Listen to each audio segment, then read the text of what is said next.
জাতীয় দলে ছিলেন প্রতিপক্ষ, কিন্তু সময়ের পালাবদলে হয়েছিলেন সতীর্থ।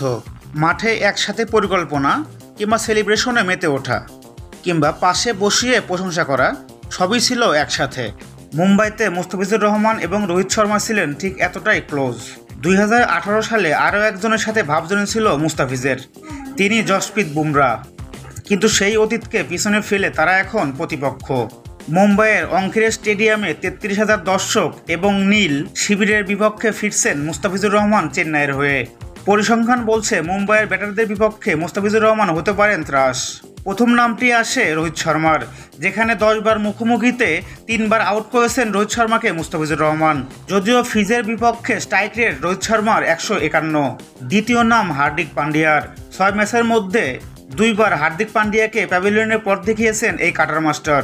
সেই তুলনায় সূর্যকুমার যাদবের সাথে খুব কমই দেখা হয়েছে মুস্তাফিজের।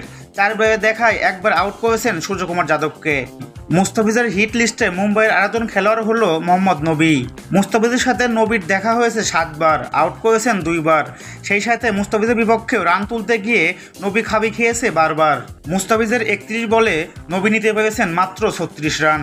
এছাড়াও তিলক বর্মা, টিম ডেভিড এবং রবীন্দ্র শেফার্ড মুস্তাফিজের কারারের সাথে খুব একটা পরিচিত না, তাই যে কোনো সময় মুস্তাফিজুর রহমান মুম্বাই ইন্ডিয়ান্সের বিপক্ষে ভয়ানক হয়ে উঠতে পারেন।